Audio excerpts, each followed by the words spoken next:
ఓకేనా? Yeah. Okay అన్న, నమస్తే అన్న. నమస్కారం. సో తిరుమల తిరుపతి దేవస్థానం మనం ఎంతో పవిత్రంగా చూసుకునే లడ్డులో అంటే నెయ్యిలో కల్తీ జరిగింది అని చెప్పేసి గతంలో అలిగేషన్ వచ్చింది.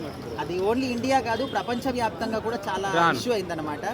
ఇప్పుడు సిట్ ఇచ్చినటువంటి దర్యాప్తులో అంటే వారి రిపోర్ట్లో ఏముందంటే అసలు అది నెయ్యే కాదు, పామాయిల్ ప్లస్ కెమికల్స్ కలిపారని చెప్పేసి అంటున్నారు. సో దీనిపైన మీ అభిప్రాయం ఏంటి? తిరుపతి దేవస్థానం లడ్డు అన్న, నేను పుట్టిన దగ్గర నుంచి నాకు తినడం అలవాటు అన్న. ఏనాడు నాకు జలుబు అనేది, దగ్గు అనేది రాలేదన్న. కానీ మన ఈ పాత గవర్నమెంట్ వచ్చిన తర్వాత నాకు అది కనపడింది, కల్తీ జరిగింది అనేది అర్థమైంది.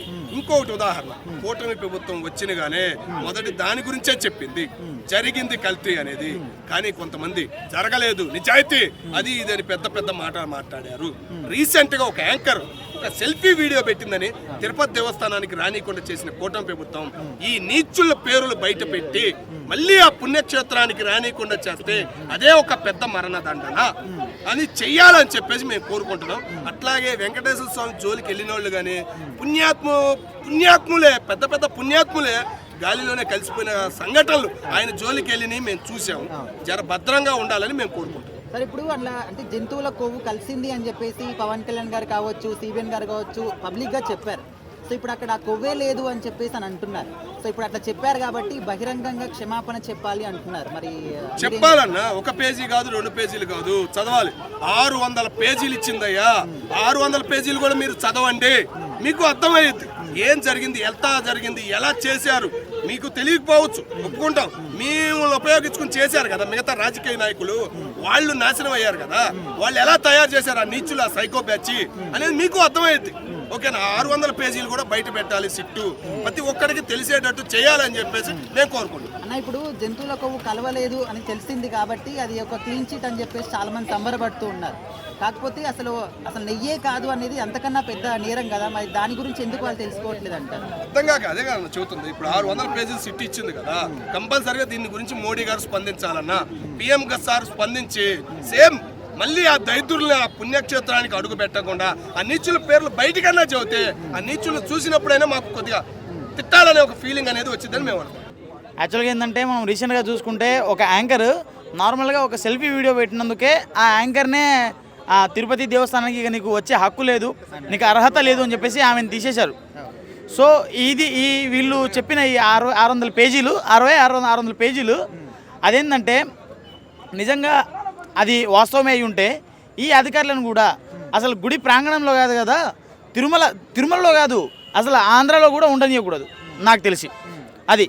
సో ఎందుకంటే ఒక చిన్న ఎలిగేషన్కే గుడి దగ్గరగా రావద్దు అన్నవాళ్ళు ఇంత పెద్ద మాఫియా జరిగిన తర్వాత కూడా ఇంకా దగ్గర చేసుకుంటే దీనికి దరిద్రం ఇంకోటి లేదు. సో ఇదేమున్నా కానీ ఒకసారి దీని మీద ఎప్పటి నుంచో ఉంటుంది బ్రో, ఈ లడ్డు మ్యాటర్ ఎప్పటి నుంచో ఉంటుంది. ఎందుకని మరి దీన్ని ఇంత క్యూర్ చేయడం లేదు? ప్రతి ఒక్కదాన్ని పట్టించుకుంటారు, ఇట్లాంటివి ఎందుకు పట్టించుకోవట్లేదు? మరి ఈ కేసు అనేది సిబిఐ సిఐడి వాళ్ళు ఉంటారు కదా, ఒకవేళ వాళ్ళకి ఇచ్చి దర్యాప్తు చేపించినా బాగుంటుంది. వాళ్ళకి ఇచ్చి చేపిస్తే కొంచెం జల్దీ క్లోజ్ అయ్యేలా చేయించాలని కోరుకుంటాం. ఇప్పుడు నెయ్యిలో జంతువుల కొవ్వు కలిపారని చెప్పేసి అది కల్తీ అని చెప్పేసి అన్నారు. సో ఇప్పుడు అది మొత్తానికే నెయ్యి కాదని చెప్పేసి అంటున్నారు. మరి దానికన్నా పెద్ద అలిగేషన్ ఇది కదా, పామ్ ఆయిల్ ప్లస్ కెమికల్స్ కలిపారంటే మరి దీన్ని ఎందుకు వాళ్ళు రిసీవ్ చేసుకోలేకపోతున్నారు అంటారు? సో అదే చెప్తున్నా కదా బ్రో, ఒక్కొక్కటి ఒక్కొక్కలా అవుతుంది. ఏది నిజము ఏది అబద్ధం అని చెప్పేసి కరెక్ట్గా దర్యాప్తు చేయడం లేదు. కరెక్ట్గా అదేంటంటే ఎవరు దాన్ని బయటకు తీసుకోవడం లేదు, కరెక్ట్గా తీసుకోవడం లేదు. సో చెప్తున్నారు, వైరల్ చేస్తున్నారు, పక్కన పడేస్తున్నారు. ఒకసారి పర్టికులర్గా అది ఏంది అని చెప్పేసి దాన్ని ఏమంటారు, దాన్ని గట్టిగా పరీక్షిస్తే తెలుస్తుంది. అంటే ఇప్పుడు ఇది భక్తుల గురించి కానీ దేవుని గురించి కానీ వదిలేసి రాజకీయాల పరంగా తీవ్ర చర్చనీయాంశంగా చేస్తూ ఉన్నారు. సో ఇట్లా చేయడం కరెక్ట్ అంటారా? అసలు ఫస్ట్ ఆఫ్ ఆల్ దేవుడిని రాజకీయంలో తీసుకోవడమే తప్పు. అమ్మ రాజకీయం పుట్టకముందే దేవుడు పుట్టాడు బ్రో. దేవుడు పుట్టిన తర్వాత రాజకీయం పుట్టిందా, రాజకీయం పుట్టిన తర్వాత దేవుడు పుట్టాడా? నాకు అర్థం కాదు. ప్రతిదీ ఏ దేవుడి దగ్గర ఎక్కడ ఏమైనా కానీ ఈ రాజకీయం ఒకటి కల్పిస్తున్నారు. దేవుడి దగ్గరికి వెళ్ళి మీ రాజకీయం నడిపించుకోవాలంటే జనాల దగ్గరికి వెళ్ళి వాళ్ళకి మంచి చేయండి, జనాల దగ్గరికి వెళ్ళి వాళ్ళకు ఒక అభివృద్ధి చేయండి, వాళ్ళకి ఇచ్చే హామీలు నెరవేర్చండి. అప్పుడు ఆ రాజకీయం పరంగా అప్పుడు ఓకే. కానీ మీరు గుళ్ళో వెళ్ళి ఆ ప్రసాదాన్ని కల్తీ చేయడము, లేకుంటే ఆ ప్రసాదం కల్తీ జరిగిందని చెప్పేసి వాళ్ళ మీద ఎలిగేషన్స్ పెట్టడము, వీళ్ళ మీద ఎలిగేషన్స్ పెట్టడము, వాళ్ళని బద్నాం చేయడం, వీళ్ళని బద్నాం చేయడం కాకుండా మీరు స్వచ్ఛంగా చేస్తే మీరు అప్పుడు నిజమైన రాజకీయ నాయకులు. బొక్కలో అది ఎవడు సరిగా లేకపోవడం, ఎవడు రాజకీయ నాయకుడు కాదని నా ఉద్దేశం. Thank you. క్షమాపణ దేని గురించి చెప్పాలండి? ఫస్ట్ ఆఫ్ ఆల్ అంటే పవిత్ర పుణ్యక్షేత్రంలో మీరు కాలు పెట్టినందుక, పవిత్ర పుణ్యక్షేత్రం యొక్క పవిత్రతను మీరు అనదొక్కినందుక, పాడు చేసినందుక, అసలు మీకు సిగ్గు శరాలు అనేవి ఏమైనా ఉంటే పవన్ కళ్యాణ్ గురించి కానీ పుణ్యక్షేత్రం గురించి కానీ మాట్లాడే హక్కు అనేది ఉందా మీకు? అసలు మీరు ఒక హిందువు పుట్టిన వాళ్ళేనా? ఫస్ట్ ఆఫ్ ఆల్ మీరు మీ తల్లులను అడగండి, అమ్మ నన్ను నువ్వు హిందూకే కన్నావా అని చెప్పేసి. వైఎస్ఆర్సీపీ కార్యకర్తలు ఎవరున్నా కానీ మీరు పోయి కనుక్కోండి, అమ్మ ఈయనకే కన్నావా అని చెప్పేసి. అప్పుడు కానీ మీకు బుద్ధి అనేది రాదు. పవిత్ర పుణ్యక్షేత్రం తిరుమల తిరుపతి అనేది ప్రపంచంలో ఎక్కడ ఉన్న హిందూ మొట్టమొదటి దేవాలయంగా తిరుపతిని తీసుకుంటారు. వెంకటేశ్వర స్వామి గుడి ఎక్కి కొండలు ఎక్కేసి కాలినడకన ఎక్కేసి వస్తే వాళ్ళ పాపాలన్నీ కడిగేసినట్టుగా వాళ్ళు ఫీల్ అవుతారు. అటువంటి పుణ్యక్షేత్రంలో కల్తీ జరిగింది కాక ఇంకా మీరు పవన్ కళ్యాణ్ ఉల్టా అడుగుతున్నారు, ఉల్టా క్షమాపణ చెప్పమని అడుగుతున్నారు. ఇది ఎలా ఉందంటే ఒక హిందీలో ఒక కహావత్ ఉంది, ఉల్టా చోర్ కోత్వాల్ కూడా అని చెప్పేసి. అంటే దొంగ వచ్చేసి సిపాయిని తిట్టాడని చెప్పేసి, దొంగతనం జరిగిందని చెప్పేసి. దొంగతనం చేసిందే మీరు, అంటే కల్తీ చేసిందే మీరు. కల్తీ మీరు చేసేసి ఇంకా సిగ్గుశరం లేకుండా పవన్ కళ్యాణ్ క్షమాపణ అడగాలంటారా? ఇప్పుడు కల్తీ చేయాలనుకునే ఏదవా ఎవడైనా కానీ ఎంత తక్కువది వీలైతే అంత తక్కువది కలపాలని చెప్పి చూస్తాడు. అంతేగాని కల్తీలో కూడా మంచి క్వాలిటీ ఇద్దామని చెప్పి ఆలోచించాడు. మంచి క్వాలిటీ ఇచ్చేటప్పుడు అయితే వాడు నెయ్యి ఇస్తాడు. నెయ్యి ఇవ్వకుండా పామాయిల్ ఇచ్చారని చెప్పేసి, పామాయిల్లో కొన్ని కెమికల్స్ కలిపారని చెప్పి సిట్టుకు ఎంత ప్రెజర్ ఉంటే ఆ మాట చెప్పి ఉండొచ్చు. ఒకవేళ పొరపాటున జంతువుల కలయబరాలే వాటిని తీసిన ఆయిలే కలిపారని అంటే ఈ పాటికి కొట్లాటలు షూర్ అయ్యాయి, కొట్లాటలు మొదలయ్యాయి మొత్తం. అది జరగకుండడానికి సిట్ అనేది కాస్త తమను తాము కంట్రోల్ చేసుకొని ఒక రిపోర్ట్ను అది నెయ్యి కాదు అని చెప్పి క్లియర్గా చెప్పింది. అక్కడ మనం యూజ్ చేసేది ప్యూర్ నెయ్యి, అది కూడా గోశాల నుంచి వచ్చే నెయ్యిని యూజ్ చేసేవాళ్ళం. ఇప్పుడు అటువంటిది నెయ్యి కాదని చెప్పి క్లియర్ చెప్తున్నారు. ఆవు నెయ్యి లేక బర్రెల నెయ్యి అని చెప్పి చెప్పట్లేదు అక్కడ, అది నెయ్యే కాదంటారు. అది సరిపోదా మీకు? మీరు హిందువులకు పుట్టలేదా? రేపు పొద్దున ఇప్పుడంటే మీరు అడుగుతున్నారు కరెక్టే, రేపు పొద్దున గుడికి వెళ్తారు, గుడికి వెళ్ళేసి ఒక దేవుడి ముందు దండం పెట్టుకుంటారు. ఆ దేవుడు నిన్ను ప్రశ్నించాడా? ఏరా సన్నాసి, నువ్వు నా ప్రసాదాన్ని తప్పపట్టినవు, నా ప్రసాదాన్ని అడిగేటువంటి క్షమాపణ చెప్పాలని చెప్పి అడుగుతున్నావు, నువ్వు ఎలా వచ్చాడా నా గుడికి అని చెప్పి అడగాడా? రేపు పొద్దున మీ అమ్మే పోతుంది, నీకే ఏదో రోగం వస్తుంది, కోరుకుంటుంది, ఏమని దీవిస్తాడు దేవుడు? ఇది యాక్చువల్గానండి చాలా సెన్సిటివ్ ఇష్యూ వాస్తవాన్ని చెప్పాలంటే. ఎందుకంటే కల్తీ నెయ్యితో లడ్డూ తయారు చేసి ఆ లడ్డు భక్తులు తినటం వల్ల అది ప్రజల మనోభావాలు దెబ్బతీసినట్టే ఒక విధంగా లెక్కేస్తాయి. కానీ ఇక్కడ ఏంటంటే దాన్ని ఇష్యూని ఎక్కువ చేయకుండా కల్తీ ఏమీ లేదని చెప్తారు వాస్తవానికి. అంటే దర్యాప్తు, దానికి ప్రత్యేకమైన దర్యాప్తు అవసరం లేదని. అలాగా వాళ్ళు ఏదో అన్యాయం చేశారు, అది కరెక్టే. కానీ ఏంటంటే కల్తీ జరగలేదనే చెప్పాలి ఒక విధంగా. ఎలాగంటే మనం ఇప్పుడు చూడండి, థమ్సప్ వాటిలో పురుగు మందు ఉందని అంటారు. యాక్చువల్గా ఆ థమ్సప్ తాగినంత మాత్రాన ఎవరో చచ్చిపోరు, కానీ పురుగు మందులు ఉన్నాయంటారు. అలాగే ఇందులో కూడా ఏంటంటే కల్తీ కొంత అయితే జరిగింది, కానీ దానివల్ల ప్రమాదం అయితే అయ్యేది కాదు. కానీ ఇంకో విధంగా ఏంటంటే కల్తీ అన్న మాట ఏంటంటే మన మనసుని మానసికంగా కొంత తక్కువ చేస్తుంది. అది ఎలాగంటే ఇటువంటి ఎంతో మనం పూజించే, మనం కొలిచే భగవంతుడి దగ్గరికి వెళ్తే మనం ఇటువంటి కల్తీ నెయ్యితో తయారు చేసిన లడ్డు మనం కొనుక్కున్నామా, ఆ లడ్డూనే మనం ప్రసాదంగా తిన్నామా అని కొంతమంది భావించి కొంచెం వాళ్ళ మనోభావాలు, వాళ్ళ ఫీలింగ్స్ వేరేలా ఉంటాయి.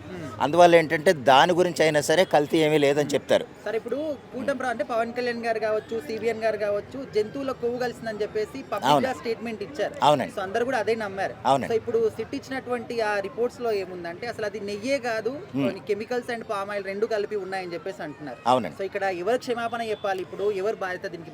ఇది ఎలాగంటేనండి, సిట్ చేసిన దర్యాప్తు వేరు. ఫస్ట్ ఏంటంటే ఇందులో ఎద్దు కొవ్వు, మాంసానికి సంబంధించిన కొవ్వు, పంది కొవ్వు ఇది కలిసిందని ఒక నివేదిక అయితే వచ్చింది. అది కూడా ఇవ్వటం కరెక్టే. తర్వాత సిట్టు ధృవీకరించి చెప్పింది ఏంటంటే ఇందులో నెయ్యిలో కల్తీ ఏం జరగలేదు, అసలు అది నెయ్యే కాదని ఏదో చెప్పారు. అసలు నెయ్యే కానప్పుడు ఇంకేదో కలిసి ఉండాలి కదా. మొత్తం అయితే కల్తీ అంటేనే మనం అందులో ఏదో కలిసిందని కాదు, ఏమీ లేకుండా వేరేది కలపడం కూడా అది కల్తీయే. అందువల్ల ఏంటంటేనండి మనం ఇక్కడ వాస్తవానికి ఏదో అయిపోయింది, అది పెద్ద దాన్ని అక్కడితో ముగించే విధంగా అదేదో తేల్చి చెప్పారు. అది యాక్చువల్గా సెన్సిటివ్ ఇష్యూ కాబట్టి పెద్ద మనం సీరియస్గా తీసుకునేది కాదు. ఇక మీదటైనా లేదా ఈ ప్రభుత్వం అంటే కూటమి ప్రభుత్వం వచ్చిన తర్వాత అయినా సరే తిరుమల తిరుపతి దేవస్థానంలో తయారయ్యే ప్రసాదాలు ఏదైనా సరే అంటే చాలా స్పష్టమైన అని కాదు, చాలా మంచి నెయ్యితో మంచి నెయ్యితోనే తయారు చేసి ప్రజల మనోభావాలు లేదా భక్తుల మనోభావాలు దెబ్బతినకుండా అటువంటి లడ్డూలను కానీ ప్రసాదాలను కానీ తయారు చేస్తారని నేను కోరుకుంటున్నాను. అనేది దేవుడి గురించి ప్రసాదం గురించి కాస్త పక్కకు పెట్టేసి రాజకీయాల పరంగా మాట్లాడుకుంటున్నారు. అవునండి. సో ఎవరైతే జంతువుల కొవ్వుందని చెప్పారో కూటమి ప్రభుత్వం వాళ్ళు బయటకు వచ్చి క్షమాపణ చెప్పాలని చెప్పేసి వైసీపీ వాళ్ళు అంటున్నారు. అవునండి. అసలు ఇక్కడ కల్తీనే జరగలేదు, నెయ్యి కాదని చెప్పేసి వీళ్ళు వాళ్ళని అంటున్నారు. సో ఇది ఇక్కడ మీరేం చెప్తారు? ఇదేమీ లేదండి, ఇది రాజకీయంగా ఏదో అవకాశం దొరికితే దాని మీద మాట్లాడాలి. దాని మీద అవతల పార్టీ వాళ్ళని ఏమన్నా కించపరిచేలాగా మనకు అవకాశం దొరికితే చాలా దూరేద్దాం అనుకుంటారు. దాని నిమిత్తం ఏంటంటే ఎద్దు సంబంధించిన కొవ్వు ఇది కల్తీ జరిగి అందులో లడ్డు తయారీలో వాడారనేసి ముందు నివేదిక వస్తే దాని ప్రకారం ఏళ్ళేం చేశారు, కూటమి ప్రభుత్వం వైసీపీ వాళ్ళని దాడి చేశారు వాళ్ళ మీద. వాళ్ళు మళ్ళీ సిట్ వచ్చాక ఏం చేస్తున్నారో చూసావా, మేము మొదటి నుంచి చెప్తానే ఉన్నాం. అయినా సరే మమ్మల్ని కల్తీ జరిగిందని మా ప్రభుత్వం మీద మా మీద మీరు బురద జల్లారు. ఇప్పుడు అసలు అందులో ఏ కల్తీ జరగలేదని చెప్పారు అనేసి సిట్ నివేదిక ఆ విధంగా ఇచ్చిందని వీళ్ళు చెప్తున్నారు. మొత్తానికి నెయ్యే కాదన్న విషయాన్ని వాళ్ళు ఒప్పుకోవట్లేదు. సిట్ అయితే మేము కల్తీ చేయలేదు అని చెప్తున్నారు, కానీ అదేంటనేది వీళ్ళు మళ్ళీ లేవదీస్తున్నారు.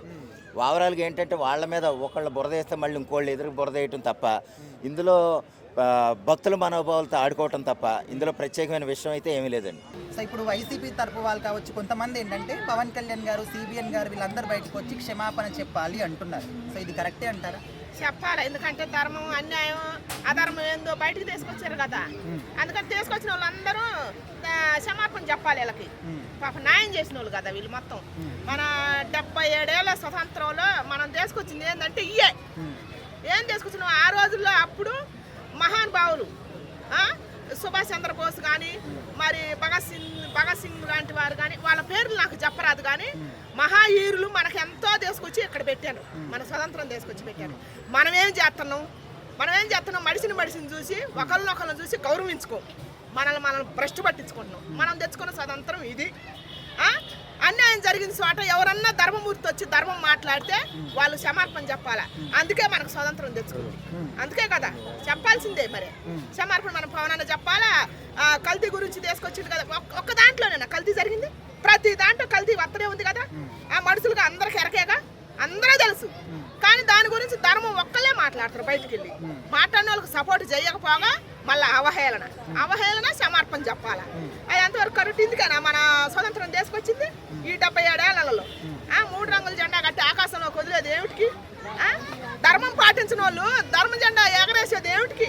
ధర్మం పాటిస్తేనే కదా. ఇప్పుడు గుళ్ళకు పోతున్నారు, ఈఏపీ దర్శనం ఫ్రీ టికెట్ అని చెబుతున్నారు. దేవుడు ఇద్దరికి ఒకే దర్శనంగా ఇచ్చేది, ఈఏపీ వాళ్ళకి అదే దర్శనం ఇచ్చేది. ఫ్రీ టికెట్ తీసుకొని పోయే వాళ్ళకి మనలాంటి వాళ్ళకి అదే దర్శనం. దేవుడి కాడ తేడా లేనప్పుడు మనకెందుకు తేడా? మనకెందుకు వస్తుంది తేడా? కల్తీ జరగబట్టే కదా ఆయన తీసుకొచ్చింది మహానాయకుడు. పవన్ అన్న ఇప్పుడు ఎన్ని రాష్ట్రాలకి ఇన్స్పిరేషన్ అవుతుండు. ఆయనకు ఒక్కడికి వచ్చిన పేరు ఏ నాయకుడి కన్నా వచ్చిందా? ఇప్పుడు సుభాష్ చంద్రబోస్ అనే అదేందో పంజాబీ కడపట ఇచ్చారు కదా, అది కూడా ఆయనకే వచ్చింది. మరి మహారాష్ట్ర శివాజీ ఛత్రపతి అది ఆయనకే బిరుదు వచ్చింది. మరి శ్రీకృష్ణ దేవరాయలు ఆ వంశస్థుడని ఆయనకు అదే పేరు వచ్చింది. అట్టటి మహానుభావుని పట్టుకొని సమర్పణ చెప్పమను తప్పు మాట్లాడిండు, కల్తీ జరిగిన సంగతి ఇలాగ తెలియదా? మేడం ఇప్పుడు ధర్మం గురించి మాట్లాడే అర్హత లేని వాళ్ళు కూడా కొంతమంది లైక్ నాన్ వేషన్ కావచ్చు, చాలా మంది కూడా దీని గురించి మాట్లాడడం, పవన్ కళ్యాణ్ గారిని వేలెత్తి చూపించడం చేస్తూ ఉన్నారు. సో వాళ్ళ గురించి ఏం చెప్తారు? అసలు అన్వేషకు చెప్పాలి ముందలు వీళ్ళందరిని వదిలిపెట్టి అన్వేషకు చెప్పాలన్నమాట పోయి. ఎందుకంటే ఆయన ధర్మం పోచెప్తుండగా 2 రాష్ట్రాల ప్రజలకే కాకుండా యావత్ ప్రపంచానికే కాకుండా అసలు మన కంట్రీ వదిలిపెట్టి వేరే కంట్రీకి పోయి మన కంట్రీ ప్రజల్ని అవమానిస్తుండగా అవతల పోయి బాగా ఎట్ట చెబుతున్నట్టు మన గురించి మామూలు చెప్పట్లేదు అనమాట. మన ఇండియా కుర్రోళ్ళ గురించి, మన ఇండియన్ ఆడవాళ్ళ గురించి, మన ఇండియన్ భారత సంస్కృతి గురించి, మన దేవుళ్ళ గురించి భలే బాగా చెబుతుండగా ఏదంతా. అందుకని ఆయన చెప్పాల్సిందే, చెప్పు తీసుకొని కొట్టేవాళ్ళు లేక. ఏం చెబుతున్నారు ఆయన క్షమాపణ? మేడం ఇప్పుడు ఇది దేవుడి గురించి, భక్తుల మనోభావాల గురించి పక్కన పెట్టేసి కంప్లీట్గా దీన్ని రాజకీయాల పరంగా చేస్తున్నారు. వైసీపీ వాళ్ళు కావచ్చు, కూటమి ప్రభుత్వం వాళ్ళు కావచ్చు. సో ఇట్లా దేవుడి గురించి అనే విషయాన్ని రాజకీయాల పరంగా సృష్టించడం ఎంతవరకు కరెక్ట్ అంటారు? కరెక్ట్ కాదు. వాళ్ళు మరి రాజకీయం చేయడానికి వచ్చింది, అందుకుగా ప్రజలకు సేవ చేయడానికి వచ్చిన నాయకుడు అయితే పవన్ అన్నాలు చేస్తాడు, అన్ని తీసుకొస్తాడు. ఇప్పుడు ఆయన ఏపీకి పోయిండు, ఏపీకి ఒక్కదానికే కాదు కదా, అన్నిటికీ సేవ చేస్తుండు కదా, దేశం తిరుగుతుండు కదా. ఆయన స్ఫూర్తిని తీసుకోవాలి. సూర్తి నాయకుడు అనేవాడు ప్రజలకు సేవ చేయాలనుకునేవాడు, ముందల కుల మతాలు చిచ్చు పెట్టడు, ప్రజలకు సేవ చేయాలనుకునేవాడు, ప్రజల కష్ట నష్టాలు తీసుకుంటాడు. అది కదా చేయాల్సింది. మరి ఇవన్నీ ఏంది? అసలు కల్తీ నిర్మూలించిన నాయకుడు ఎవరన్నా ఉన్నాడా? దేంతో కల్తీ జరగట్లేదు, దేంతో బట్టినా కల్తీ జరుగుతుంది కదా. మరి దాని గురించి కూడా స్పందించాలి కదా. ఒక పవన్ అన్నదే పట్టుకొని మాట్లాడుతుంది. ఒక్క ధర్మమూర్తి వచ్చినప్పుడు ఆయనకు సపోర్ట్ చేయాలి. సపోర్ట్ చేయకపోగా మళ్ళీ అవహేళన చేయటం ఎంతవరకు కరెక్ట్? అందుకని నేను వీళ్ళదే తప్పంట. అన్న ఇప్పుడు నార్మల్గా జంతువుల కొవ్వు కలిపారు అని చెప్పేసి అప్పట్లో అలిగేషన్ వచ్చింది. సో ఇప్పుడు వీళ్ళు ఎవరైతే అంటే వైసీపీ వాళ్ళు ఎవరైతే ఉన్నారో ఇప్పుడు రిపోర్ట్ వచ్చింది కదా, అందులో జంతువుల కొవ్వే లేదు కదా, ఇంకా మేము క్లీన్ చిట్ ఇచ్చేసారు, మాకు ఏ తప్పు లేదని చెప్పేసి చాలామంది హ్యాపీగా అంటే ఎవరైతే అన్నారో వాళ్ళు బయటకు వచ్చి క్షమాపణ చెప్పాలి అంటున్నారు. కానీ కల్తీ జరిగిన దానికన్నా కూడా ఇది పెద్ద అలిగేషన్ కదా, అసలు అది నెయ్యే కాదనడం. సో దాన్ని మీరు జంతువులు కొవ్వు కలపలేదు అన్నమాట, అదే అనేది రాంగ్ ఎలిగేషన్ అని తెలిపోయింది. అసలు అంతకన్నా పెద్దదే ఉంది కదా ఇక్కడ. అసలు నెయ్యి పాలే లేకుండా నెయ్యి ఎట్లా తయారు చేస్తారు అంటే ఇది కల్తీ అనేది తెలిసిపోతుంది కదా. అంటే నెయ్యి లేకుండా కూడా లడ్డు తయారు చేసి ఇంతకన్నా ద్రోహం చేశారు అనిపిస్తుంది. ఇది నిజాలు ఏంటంటే ప్రజలు ఏంటంటే ఈ రకరకాల ప్రతి ఒక్కరు ఒక ఛానల్ ఉంటాయి, ప్రతి పార్టీకి కొన్ని మీడియాలు ఉన్నాయి, ఈ పార్టీకి ఆ మీడియాలు ఉన్నాయి, అది ఆ మాట చెప్తాం, ఇది ఈ మాట చెప్తాం. ప్రజలు ఏంటంటే కన్ఫ్యూజన్ ఉన్నారు. నిజంగా జగన్మోహన్ రెడ్డి ప్రభుత్వంలో తప్పు జరిగిందా లేదా అనేది ఇప్పటికి కూడా ప్రజలు డైలమాలో ఉన్నారు. ఇదంతా కాకుండా క్లీన్ షీట్గా జగన్మోహన్ రెడ్డి వైపు తప్పు ఉందా లేదా నిర్ధారణ చేసి చెప్తే ప్రజలు ఒక అభిప్రాయానికి వస్తారు. అన్న ఇప్పుడు ఇది దేవుడి గురించి కావచ్చు, భక్తుల మనోభావాల గురించి కావచ్చు, ఇదంతా కూడా పక్కన పెట్టేసి ఇదంతా కూడా ఆ పార్టీ ఈ పార్టీ ఆరా నాయకుడు ఈ నాయకుడు అని చెప్పేసి రాజకీయాల పరంగా దీన్ని తీసుకెళ్తున్నారు ముందుకి. సో ఇది ఎంతవరకు కరెక్ట్ అంటారు? వాళ్ళకి మేజర్ కావాల్సింది చంద్రబాబు నాయుడికైనా జగన్మోహన్ రెడ్డికైనా పాలిటిక్స్ కావాల్సింది. వీళ్ళు ఏంది జగన్మోహన్ రెడ్డికి తిరుమల మీద చిత్తశుద్ధి లేదు, అతను అసలు అన్ని మతస్థుడు, చిత్తశుద్ధి లేదు. వీళ్ళకి మెజారిటీ హిందువుల ఓట్లు దూరం చేస్తే మనకి ఆటోమేటిక్గా ఇంకొంచెం మనకి ప్లస్ అయిపోయింది అనే ఉద్దేశంలో ఆబ్వియస్లీ చంద్రబాబు నాయుడు గవర్నమెంట్ ఉంటుంది. దీన్ని తిప్పికొట్టే భాగంలో ఉంటారు. ఏదైనా రాజకీయాల చుట్టూనే తిరుగుతుంది. తిరుమల లడ్డు అయినా దేవుడు కూడా రాజకీయాల చుట్టే తిరుగుతాడు ఆంధ్రాలో. అంటే